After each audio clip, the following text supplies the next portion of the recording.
Hello everyone. Today I will tell you stories that happened in 10 different places, from netizens' contributions. It can be pretty creepy sometimes, right? Even as a kid, I tried to avoid reading any of my scary stories or watching anything creepy at night. So anyway, this happened one night when I was home alone. My parents were out late. They didn't leave me home alone all that often, but they would do it like once a year or something. I didn't ever mind. To me it was pretty fun having dinner, watching TV and hanging out in my bedroom by myself. That was, of course, until it was nighttime. That night I lay in bed and I think I was watching something on TV, probably eating snacks too. I heard a knock at the door. I'll always remember this. It was 3 quick knocks I ignored. It was my parents' advice, and they told me if anyone came to the door while they were gone, I wasn't supposed to answer it. But then I heard something else. There was the unmistakable sound of someone walking down the stairs towards the door. My body became instantly stiff because I knew that there was no one at home but me. I tried my best to force my heart to calm down, but it just kept beating faster. I remember saying to myself, "Calm down. There's no need to panic. Come on. You're not a kid anymore." I told myself that, but I wasn't sure I was listening. The footsteps seemed to stop midway down the stairs. I scared myself with the notion of where the owner of those footsteps was going up or going down. After a few moments I somehow managed to convince myself that I was hearing things. I didn't want to be freaked out anymore, so I put my headphones back on and searched for some kind of comedy show on my phone. I could still hear rumbles coming from within the house. It was natural to hear the house settling noises, because our house was pretty old, so I tried not to allow my imagination to run away with itself. Then I heard a horrendous thud. It sounded like something very heavy hit the ground. Sweat began to drip down my back. I didn't really know what to do, but I managed to find enough confidence to use the bathroom when the house seemed still. Usually I can't sleep unless the lights are off. I mean, even a blue charging light is enough for me to turn on my side and bury my face in a pillow. However, that night there was no chance that I would be sleeping in the dark. I lay in bed for a while. I wasn't able to get to sleep. I felt as if I needed to know what the sources of the sounds were. I managed to psych myself up enough for me to leave the room and run to the landing. I figured if I hit the lights in the landing, that would be enough to relieve myself of anxiety. If I hit the lights and saw that there was no one stopped on the stairs, like my ears told me there would be, then maybe I could get a decent night's sleep. I was wrong. I ran out to the hallway, and before I could hit the lights, I saw a dark, shadowy figure halfway down the stairs. I knew that figure, that outline. He was unmistakable. It looked exactly like a guy who lived in our neighborhood. That guy lived right behind our house. He lived alone in a detached house. I was terrified to see him in our house, especially when I was home alone. Not because I felt as if I was in danger, simply because I knew that what I was seeing could not possibly be true. I knew that man had passed. His sister found him. He had decided to end things by himself. It was sad, but our families never really knew one another. We lived in the same neighborhood, but we didn't talk much, except for the odd hello. It made no sense why he would be here. Why did you come here? I saw the moment that thought had registered in my brain. I heard myself begin to scream. I knew that I was home alone and no one would answer my scream, but I screamed anyway. But then something happened. After I let out that scream, it seemed as if I calmed myself down. I don't know why, but once I was able to confirm the identity of the person in my house, I stopped feeling so scared. I stood there for a while and I watched him, and he just stood there staring at me. After, I don't know, maybe 30 seconds or so, he crouched down and I felt as if I wasn't in any danger. So I went back to my room. I slept with the lights off. I felt so secure. I cannot explain that shifted me. I really don't know. I slept soundly, so unafraid it would be. Years later I would learn that the presence in our house was the reason for our family to move. It wasn't just me who experienced the figure on the stairs. Both my parents admitted to being frightened of a black shadow. It seems as if I was the only one who was at ease with it. It's years and years later now, and I'm somehow waiting for the night that I'm visited again. I wouldn't know what to tell my husband if it happened. Though foreign, this period of my life started out as something very positive. I quickly spiraled into one of the darkest periods of my life, and the whole thing just feels like a blur in my memory. I started dating this girl that loved the show Paranormal. She had a pentagram tattoo on her, but she didn't even know what a pentagram was when I met her.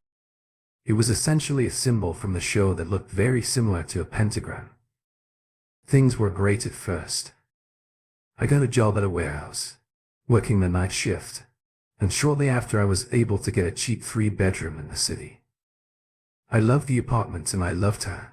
Our relationship was great at first. So I get the rental agreement signed and we move in. After Beagles and I had just brought in their little dishes that they eat and drink out of, and I set them down on the kitchen table, and immediately the damn thing flies off the table before my very eyes. I didn't know what to make of it, so I just let it go. It freaked us out, but her more than me, because honestly, I didn't really believe in ghosts until I lived here. Funny, strange things could happen, but I just thought there must be some other explanation. The first major incident involved a brand new towel cabinet in the bathroom. I had just watched about 10,000 put them in said cabinet. Now mind you, this cabinet smelled like fresh wood and my towels smelled like fresh laundry. Well, synthesis. The next day the cabinet was saturated with the smell of death or rot. It freaked us out. But again, I wasn't jumping to conclusions, and anything could have been the cause of the smell. The smell was isolated to the cabinet. I seeked in my towels and we washed them. The smell was gone. The next day seems to me like an animal died in the wall and the smell wouldn't go away.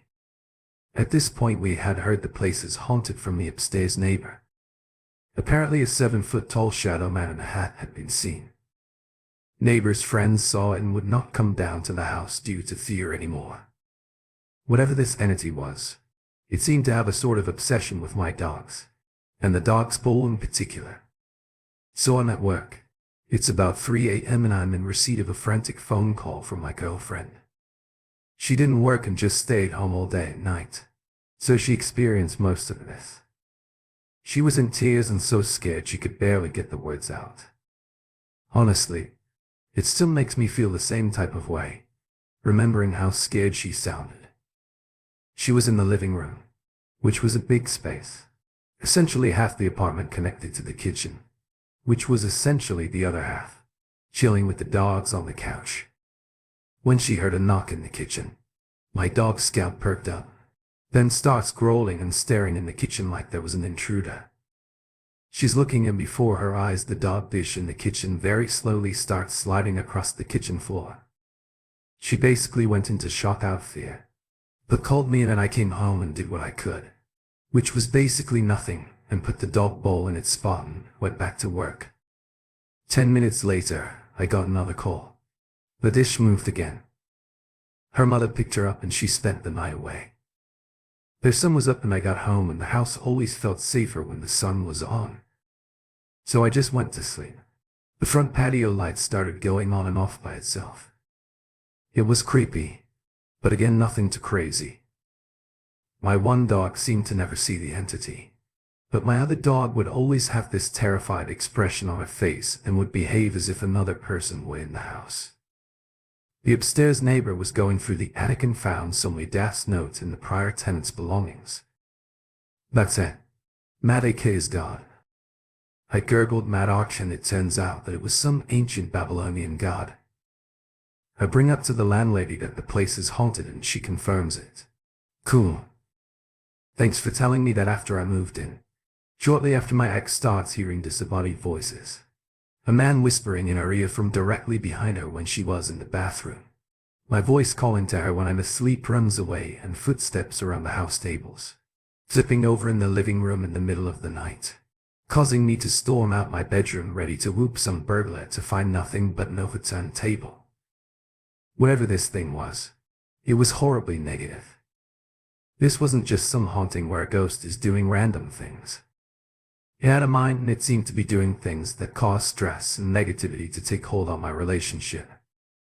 When things were good at home, the paranormal activity would rack it up, and then, when things got bad for us, it would go dormant. It felt like it always had to keep everyone in the house at each other's throats. When I first moved in there, a moment didn't pass where it didn't feel like some unseen person was staring at me hard. I just always got that sensation, and it was unnerving. So then the nightmares and scratches started for me. Every single night I would have horrible night terrors. Violent dreams filled with people I loved dying and people in general being hurt. I would wake up with long red scratches all over my body and would constantly wake up, pouring sweat and calling out because their dreams were so intense. I honestly can't remember the last time I had a nightmare before I moved into this place, and thankfully, now that I have moved out, the nightmares have stopped. Fast forward a little bit and I have a meeting for work that I can't miss. I planned to leave an hour earlier just to be safe, except my keys had vanished. I look for them and look for them, and it starts to get closer to start shift, and I'm panicking. I never lose my keys, and at this point I'm ripping the place apart. Rip the cushions off the couch and can't find them. I left the place a bit of a mess and got the neighbor to drive me to work. She picked up the cushions, put them back, and went to the bathroom. Her companion went out to see my keys neatly placed in the center of the couch cushion which she had just put back. It was unreal. This told me this thing was calculating, and at this point I knew it was actually trying to harm me. If I didn't make it to work, I would have lost my job, and it somehow chose this one day of all to do this unreal. Now I want to mention this because it fits the whole trend of the house, attracting and fueling negative energy.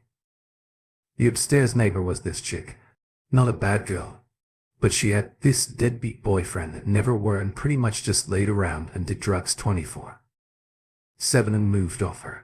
Years ago, this guy had ended someone's life over the last hit of acid. It was ruled manslaughter, and he served his time and was released. And a week after we moved in, my girlfriend caught him peeping through our window. It's so come to find out that my neighbor has left. His family owned the house he was in. We were in the house to the right. Apparently, all three of them were haunted. So, to make a long story short, my relationship spiraled out of control. She left me. It had become toxic and was for the best, and I don't leave her for anything. I have to accept that I messed things up, but that house added that last bit of stress on top of real life, stress that pushed it all over the edge. I believe the entity fueled the flames when things were good and would go dormant when things were bad. There really is a lot more to tell you about that place, but in all, certainly wasn't a good place to live. I often walk my dog in my quiet neighborhood. I want to share with you a really creepy thing that happened one night when I was out walking the dog. I wasn't drunk or overtired or anything. I was wide awake. I had walked around the block as per usual, and I was heading down the street which leads to my home. I stopped in my tracks when I heard a weird noise. It sounded like a voice echoing. It was almost as if it was coming from a speaker or something. I couldn't quite make out what that voice was saying, though I noticed that I had stopped outside a house in my neighborhood. I felt for sure that the voice was coming from within that house. I could clearly hear it coming from that direction. The house itself was very old, and it's been here for as long as I can remember. I remember it from when I was young, even though I didn't live in the neighborhood. The house was in the process of being demolished. Demolition had begun about 2 or 3 days ago. There was rope and barriers to prevent anyone going in there. I think that the place had been long abandoned, and I was glad it was finally getting sorted out. The place was overgrown with weeds and was beginning to rot. It's kind of an eyesore. Anyways, I had no idea who lived there or if someone was squatting in there or something like that. I thought that it was empty. So when I heard this weird deco voice coming from inside, I was pretty sketched out. It sounded like it was in pain and it was suffering. I guess I could describe it as a dry-throated groaning, kind of like someone doing a vocal warm-up incredibly slowly, and they were stuck on a lower sound, Or like when you go to the doctors and you have to say, It was so creepy. It wasn't a regular rhythm. So I found it hard to convince myself that I had mistaken it for a mechanical sound. It was irregular and it made me feel pretty scared. I didn't know what to do. I didn't like it, and something inside me told me to keep moving and get home.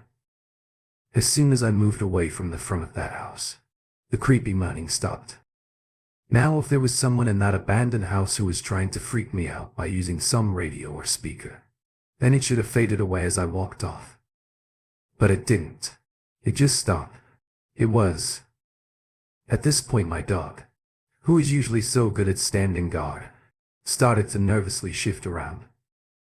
Well, I took that as a sign to get on my way. I jogged back home with the dog, and that night I had 3 withheld number calls, and when I picked up, the call was silent. It was creepy, but I mean, it's not like it doesn't happen every now and then. It was just coincidental. I guess I was pretty spooked out that night, but nothing else happened. I found out something a little later on. Since I was curious, I used every opportunity to ask my neighbors and the people who lived in the neighborhood about that house. It turns out that there was an old man who lived in there by himself until a few years back, when he passed away. His wife passed away a few years before he did, and they had suffered from the same disease. His son and his wife decided to sell the land the house stood on, and that's why it was being demolished. I don't know all the details and I could never take hearsay as gospel, but the story around the neighborhood was that the old man and his wife suffered with a disease that affected the lungs and the throat. The disease apparently led to a long and painful death for the old man. He took that road alone in the home. He saw out his final days in apparent agony. So I can't help but think that moaning sound I heard that night could have been him.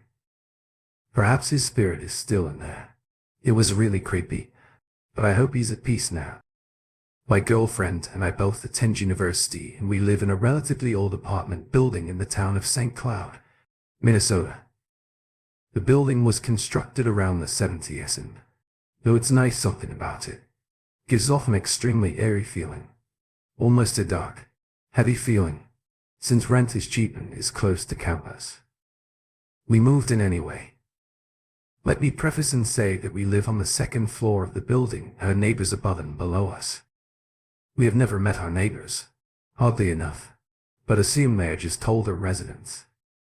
We are both true believers of the paranormal and have always been curious about it. My girlfriend has never experienced anything paranormal firsthand, but for me, I have seen odd things throughout my life that I can't explain, and this experience happens to be one of them. This story begins as any normal night. We got done moving in and unpacking our things and decided to take a break and relax for the rest of the night. We were watching Netflix and we paused the movie and started to hear a loud banging sound above us, almost as if someone were constantly picking up and dropping heavy things. We look at each other and my girlfriend says maybe someone's moving it upstairs. We didn't immediately think it was paranormal, so we ignored it. A few days go by and the banging started to happen, around the same time it did the first. For some reason, we weren't creeped out or anything like that. We just thought this time was the only time that people above us could move in, because maybe they got off work at that time. Later on the same night, while getting ready for bed, we heard overly loud footsteps, as if someone had heavy steel-toed boots and was purposely stomping their feet against the ground. While in bed, we all of a sudden hear a blood-curdling scream coming from a female upstairs. It was so loud we could have sworn it was from right beside us, so we jolted away and both had pale looks on our faces. We were terrified. We thought we should call the police, but decided not to. Perhaps it was a movie they were watching, but it was just too loud to be a movie. One morning I was in the bathroom getting ready to go to work and I hear a faint cry coming from the same female voice as if she were crying in the bathtub or somewhere near the bathroom. Since it was right above me, I then hit door, slamming and drawers constantly opening and closing. The sound goes on for another few minutes and all of a sudden it's dead silent. My girlfriend wasn't around at the time, but she still believed me. No sounds of movement or crying, Slash, us, screaming since then, and it's been silent for a few days now. The next week, my girlfriend and I decide to go to the front desk of the apartment building and tell them about the sounds we've been hearing in our apartment. The reception lady looks less confused and begins to hesitantly tell us that nobody has moved into the apartment and that it hasn't had a tenant in over 2 years. Dumbfounded, we ask if anyone could have broken in and caused the sounds, and the lady reassured us that if someone were to break into the apartment, the alarm would go off, alerting local authorities and the building's security. But they never had any alarms go off, nor did we hear any. We can't help but think what's going on there, and we decide to do our own investigation work and do some research at the local library in town. I didn't find anything that mentioned a murder had occurred in or around the area we live in, and to this day I'm still trying to find answers. We do hear this sound on occasion, but knowing that absolutely no one lives up there just creeps us out even more. We don't know what to do and can't break our lease. It's the middle of the semester and we were too scared to sometimes even step foot in a building. Fred and I work for an apartment management company, kind of like real estate. I've been working here for a long time. I'm sure if you ask a lot of people in my line of work, you would likely find some with strange and creepy stories to tell. The company I work for owns about 12 buildings and I manage them pretty much single-handedly. The way the company operates is by buying up properties on the market whenever they're cheap. This means the buildings we get aren't ever of the highest quality and there's always a lot of work to do to get them up to scratch. I want to tell you about one of these properties. It's an apartment block and it's about 25 years old. We've been the owners of it for about 3 years now. The apartments in the building were all single apartments. Our company would compete with others and attempt to outbid one another when it came to this building, but there wasn't any interest from any rival companies. When I looked over the tenancy agreements for the current residents, I got confused. It was as if every contract was different and the rent payment plans were all over the place. It didn't seem normal at all, but having paying residents, it's a pretty good situation to be in. I guess it's kind of rare in auctions. There were 3 vacant apartments too, so there was money to be made. Two had been empty for less than 6 months, but one apartment had been unlived in for much longer, and that was apartment 401. I found this strange because 401 was a corner apartment and should have gotten some good sunlight. I went to check out the building. 401 seemed to be the oldest looking apartment. It was really dated compared to the other 2 apartments. They hadn't been renovated and I didn't know why. I guess, since the building owner was selling up, he must have had some money issues and never got around to updating that one apartment. 401 was a pretty standard looking single apartment. The window was to the right and the veranda was at the back. It had a small chest of drawers, a closet, 2 diverses and various storage boxes. In the walk-in wardrobe there was some bedding and a whole bunch of small items. Frankly, it was a bit of a mess in there. It looked as if someone left in a hurry, so I was in 401 trying to tidy it up. I was throwing things out. I wouldn't usually be cleaning up alone, but I was eager to get some photos of the dimensions and current state of the place. I'm a person who never really picks up on any kind of vibes. I've never had a paranormal encounter or anything like that, but when I was in that room I felt as if someone was watching me. I tried to ignore it, but as evening slowly grew into nights, I couldn't escape that feeling. I felt so uncomfortable when I suddenly smelled the scent of something unusual. It was as if I had just walked into someone else's house. You know, like each house gives off a certain kind of smell or scent. Perhaps it was like that. The scent of life in a long dormant shell of a home. It was chilling. There was a full-length mirror hanging from the wall and I found myself constantly looking up at it. The mirror was attached to the wall and it seemed as if it would take some doing to get it off. I didn't want to look at the mirror anymore, so I shifted and faced away from it while I continued working. After things were slightly tidied up, I measured for a floor plan and I snapped a few photos and I headed back to the office. I decided to get in touch with the firm we use for renovations and ask for a contractor to take a look at the photos I took. A few days later, I got a call from the renovation company and we got them to give 401 a fresh look. During the first day of work taking place, I got a call from the renovators and it went a little like this. Hard to describe, but there's something in this apartment. What are you talking about? What would No. It's not that, it's just me and the contractor are now in the apartment and it's actually, you better probably come down here if you can. Well, I headed down there to see what all the fuss was about, and the two renovators led me to the full-length mirror. Would you mind taking a look behind the mirror? We've pried it away from the wall, and so you should see this. I looked back there. It was black with soot, but I could see something else, all these strange religious talismans and cryptic symbols. Something wasn't right there. In my line of work, you have to expect unpleasant surprises from residents. Accidents, pretty much anything can happen. But when you see something like that, some kind of religious or cult stuff, well, for me it just plain spooks me out. In addition to these weird things being found behind the mirror, one of the renovators complained about having a splitting headache and he had to go home. I asked the other guy what he thought of the place and if he was alright. He said to me off the record, "I've been on plenty of jobs, but none have weirded me out as much as this one. Something about that mirror, man. I don't like it and I don't scare too easy." Well, we pushed on with the renovations. Actually, I had a Buddhist friend come and purify the place. Just in case. When the renovations were complete, the search for a tenant quickly began. After about a month, a suitable tenant was found. I set the rent a little lower to entice someone in. The tenant was a woman in her 50s, a great candidate. She had been hospitalized for some time and she needed a place to recuperate. So I figured she was ideal. I'll put it another way. I wasn't worried about noise complaints. She was very pleasant and soft-spoken. Things seemed fine and after a while I kind of forgot about apartment 401. But about a week or so after her move-in day, I got a noise complaint call from apartment 402.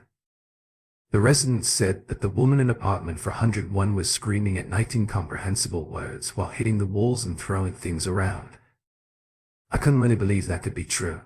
So I decided to stop by and ask some of the tenants on the floor how things were going, just in case they wanted to mention anything.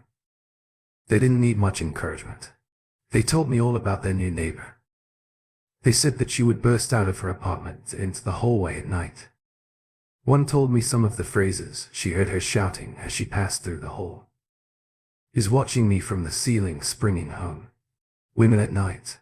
Red light district. He's not going to coerce me. He's not going to coerce me." No, from what I heard that day, the police had been out several times too, because she had been shouting this kind of nonsense from the veranda. Late night, I knocked on the door of apartment 401. The tenant answered the door to me. She looked entirely different. She had a discerning glare. As she opened the door completely eagle-eyed, she started the conversation with, "I can't sleep at night. Someone's watching me from the ceiling. It's like I'm under constant surveillance. Someone is watching me from dusk till dawn." I went inside to see what she was talking about and there was a hole in the ceiling of about 30 centimeters. I couldn't be certain that she made the hole, or if indeed some other mysterious voyeur did. I decided to offer her out of her tenancy lease for the good of the building, an offer she happily and readily accepted. I had to consider her welfare, since she hadn't long been discharged from hospital. After she moved out, I hired the same contractor to help repair that hole in the ceiling. I got a call from him shortly after he arrived at the apartment. He said that he had found more of those strange pieces of paper with symbols up there. I said to him, "Just fix the hole for now and I'll take a look at the other stuff later." I told myself that the incident with the former tenant was just a one-off. I mean, she did just come out of the hospital. The next tenant was a guy. He was in his late 20s. He had a decent job and his parents signed on as guarantors, so everything seemed fine. For me, he looked like a decent enough chap too. I greeted him and his dad on moving day, and they seemed perfectly pleasant. 3 months or so went by and I got a call from my new tenant's dad asking if I had heard from his son.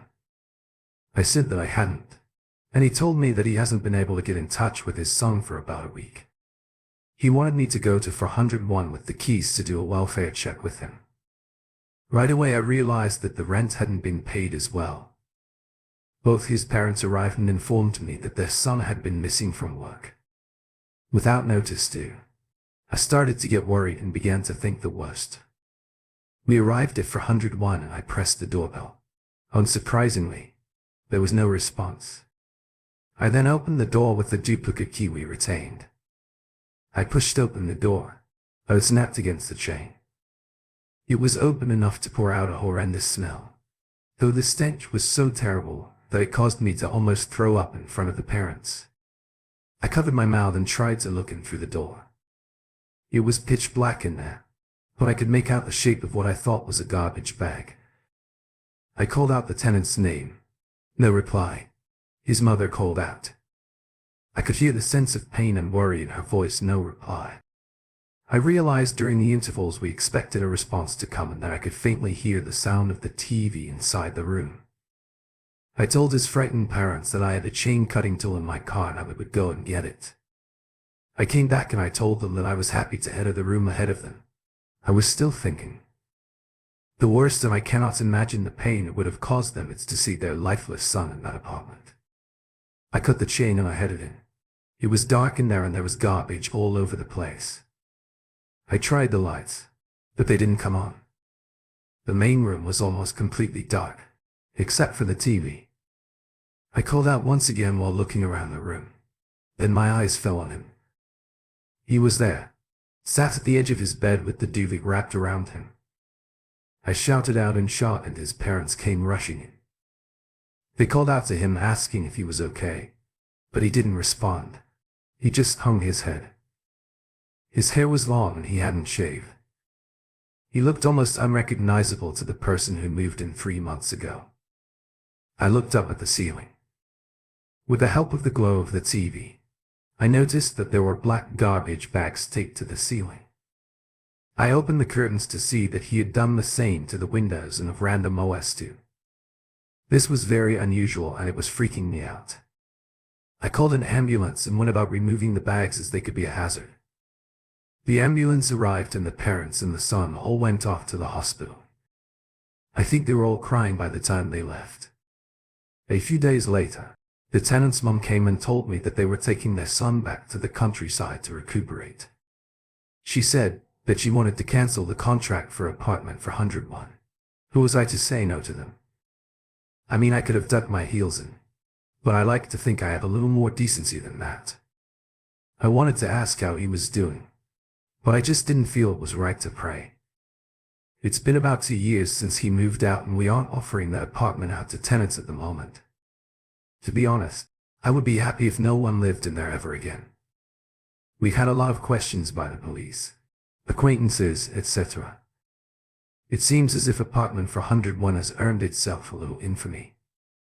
Even the residents in the building won't go near it. One last thing, on the day I went to take the photos of the place, I found one photo on my digital camera that I don't remember taking.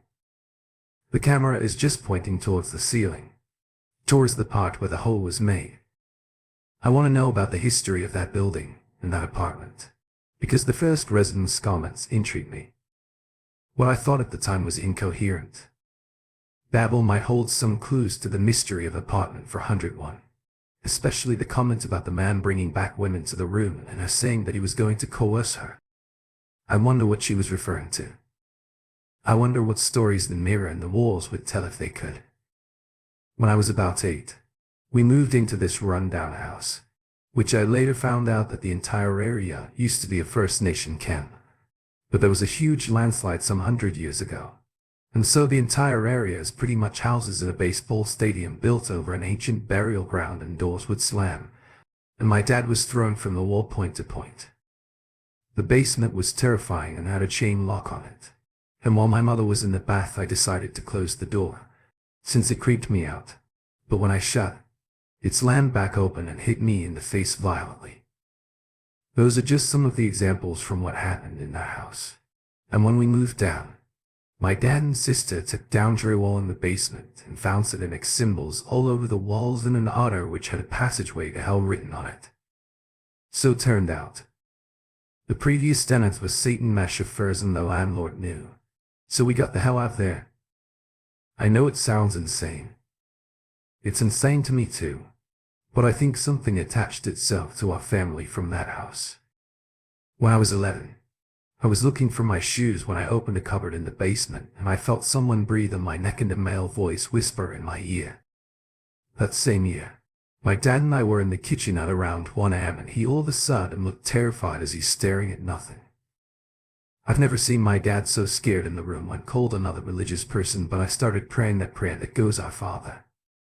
My dad was turned away from me and I was mouthing the words, so he knew what I was saying. But he turned around after a few minutes and said, I don't know what you said, but you saved us, and he refused to tell me what was there, and to this day he refused to talk about what happened. He was crying and shaking, and it's the only time I've ever seen him like that. When he got his new apartment, after him and my mother split up, I went to stay with him for a few days, and during that time we would hear weird noises. Then things would go missing everywhere. We were sitting in his kitchen, facing the stove, since we heard a noise, and right in front of our eyes we watched as thought shakers went flying off the stove. For some reason, nothing paranormal ever happens around my mother, just around myself and my father, an older sister. I'm 17 and my sister is 26, and, like my mom, my 9-year-old brother has not had a thing happen to him either. On a side note, this happened when I was in the first or second year of junior high school. I think I was about 13 years old. I grew up in the countryside. My sister saw a psychic who told her that a boyfriend was attached to her, along with something else that felt evil, which is why we came to the conclusion that something had followed us from that house. When I was 13, my mother and brother and I moved in with my mom's old friend. Things kept happening. But now that my dad and sister weren't with me, it only happened to me. I was standing in the kitchen home alone, when a fork flew across the kitchen and hit the wall. But when I went to see where it fell, there was nothing there. And at the time I was laying in bed with what seemed to be sleep paralysis. But something grabbed my ankles and physically started dragging me off my bed. By the time I could move, I was almost completely falling off the bottom of the bed, and I in no way could have moved myself down there, as I had zero control over my limbs when I was 15. We moved into my current house, my mother, brother and I, and things were quiet for a while. Every time we move, it seems like things would calm down before resuming. Honestly, my theory is that every time we move, these entities have to find us again. The first time that something happened in this house, I was standing in the living room and a picture flew across the room and shattered. When my mom and brother are out, someone will play the piano at 3 a.m. And I know for a fact it isn't my cats, since it usually two-handed melodies that last anywhere from 30 seconds to 2 minutes. Here's the part that confirmed my theory, at least to me, that something had followed us. I was laying in bed, not trying to sleep, but I had the lights off and my eyes closed from a headache when I felt someone breathing on me and heard a voice whisper mine. But it was the same voice that spoke to me before I was 11, and I would recognize it anyway. I freaked out and placed cups of salt in various places in my room, along with different crystals given to me by my mother, an Aboriginal friend. Now, hello. This next part I'm not proud of. I knew I was insanely stupid, but on my part I'm a kid and kids do dumb things. Well, after I heard the voice, I went to a bonfire and was drinking. The only clue is, as at a max it was around 3, and I was not drunk. So I went to my friend's house to sleep. She is First Nation and communicates with spirits through a wire board. Her and my other friends wanted us to use one of them, and I stupidly agreed. They danced at us and I can't remember what exactly was said, but I do remember her asking, "Do you like Allison?" So me and the board said no and then yes. When asked again at around this time, my chest became very constricted and I found it hard to breathe. I was hyperventilating and crying and felt like I couldn't get any air into my lungs. They told me I was freezing cold and my pupils weren't responsive. They ended up calling the ambulance, who ruled it as a panic attack. But the thing is, while I do experience panic attack and pretty bad anxiety, my panic attacks are widely different than that, and I was completely calm and not anxious whatsoever. So that leads us to what happened a few days ago, and I'm pretty worried that the wire board may cause this to get worse. So ever since I put salt in my room, nothing paranormal has happened in my bedroom, and so I began to feel safe in here, which I guess I shouldn't have let myself fall into that false security. I was sitting on my bed, my headboard against my window, and I have my blinds closed and a blanket over my headboard so that no one could look into my room, when I heard something tap against the window. I heard it for a few minutes, so I turned around and saw out the window. At first I saw nothing, but then there was something pressed up against the glass in the shape of a head. My light was on so I couldn't make out any features, but it seemed as though they were wearing a hood and was hiding its face from me. I thought it was someone trying to break in, so I started screaming and we called 911. The police came and brought us outside to show us that there were no footprints in the snow whatsoever. Not to mention my window is too high for someone to be face level with without a ladder or chair. So what else could it be other than paranormal? I know what I saw. I stared this thing down for at least 10 to 15 seconds as I was frozen with fear. My mom called her First Nation friend who was going to come and smudge our house in a few days for us. But other than that, I don't know what else to do. I'm terrified, looking over my shoulder constantly and having to look out my window to make sure nothing else happens out there. If anyone has any advice or idea of what is happening, please help.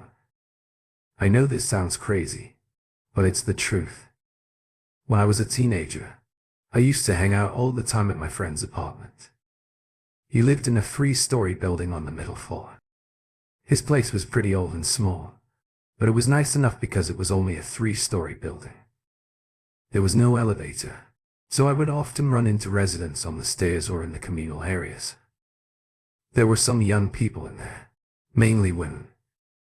Everyone was nice and everything seemed very neat and tidy. The building didn't feel as old as it was. I often crashed at my friends and on occasion I would hear footsteps more like frantic running and banging at night. It always surprised me when I heard it. My friend didn't seem to mind the noise, so I didn't complain to him about it. My friend also was really proud of his apartment, so it felt wrong to do that. I kept going to my friend's house and I kept hearing noises from upstairs. I couldn't help but think that there was a resident I haven't ran into up there. Their nice and polite people I had met before seemed unlikely to be the culprits. I did once see a young woman head upstairs, but they couldn't be sure. It was horror. One night the noise was just so loud it irritated me so much. I asked my friend, "Do you not hear that?" My friend looked at me and then asked, "What TV?" "No, what the? I mean the banging upstairs." It sounded like someone was running backwards and forwards or jogging in place. Even as I said that, it was really loud. But my friend just looked at me and said upstairs. He reacted like he couldn't hear anything at all. This was when I first noticed something was wrong here. How could he not hear all those frantic footsteps? He looked away from me and said, "Maybe it's your imagination." I got the feeling he knew more than he was letting on. I said to him, "Hey, let's go up there and take a look." Then I was going to put my ear against the door to see if I was hearing things or not. I wanted to know what was going on up there. So we crept upstairs and approached the apartment directly above my friend's. I was shocked to see that all the windows were covered with newspaper, like an old store with no owner. The post box had been taped shut to indicate that no one lived there. But it wasn't just this apartment. All of the apartments on the 3rd floor were like this. It was only the apartment above my friend's, with the newspaper covering the windows there. The other 2 apartments just looked unoccupied. Despite all this, My friend and I put our ears against the door above his apartment and listened intently, but of course we couldn't hear anything. Then suddenly, as we turned to leave, we noticed that we weren't alone up there on the third floor. The young woman I ran into before was out in the hallway, and she said to us, "Who are you guys looking for here?" We left in a panic without answering her question. I couldn't get to sleep easily that night. Their footsteps didn't stop above our heads either. What was she doing up there? I should have asked. My friend admitted to me in the morning that he had been hearing the noises the whole time, and he knew that the apartments up there were empty. He didn't want to admit it, but he was just afraid. But after a little convincing, I managed to get him to call the landlord and have him check out the place. The landlord reluctantly came to the building to open the door to the apartment. Above my friends I stayed. I wanted to know what was making the noise in there. He opened the door and the first thing that hit me was the smell of mold and stale air. The landlord turned to us and said, "Whatever footsteps you are hearing are probably nothing more than mice scurrying around." We both knew what we heard. We're not mice. I suddenly felt cold. It was as if my insides were cold. It was the strangest feeling. I swear, when we were in the bathroom, I could see my breath even though it was spring. There was another strange thing. Both my friend and the landlord didn't see this, but I swear I did. I swear I caught a glimpse of the woman we saw on the third floor in the bathroom mirror. Even though it was an incredibly short glimpse, I saw something hateful in her eyes and I had to leave. That landlord went over to me after locking up the room and asked me what the matter was. I told him that I felt something in there, some kind of presence. He nodded and said he was well aware of what I experienced. Some people can't stand that room. They leave in seconds and others leave in a few days or weeks.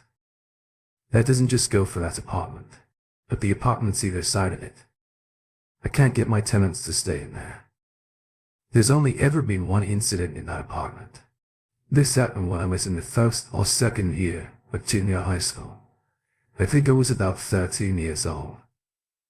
I grew up in the countryside, and it was years ago. A young woman took her life. I don't know how she did it, but when I was told that story, I couldn't help but think of the noises I heard from there. It wasn't the sound of running now. Perhaps it was the sound of struggling. My friend decided to move out after that, and it wasn't long after that the building was demolished. The demolishing might have been a coincidence, as it was pretty old, and even the landlord admitted that he thought there was mice in there.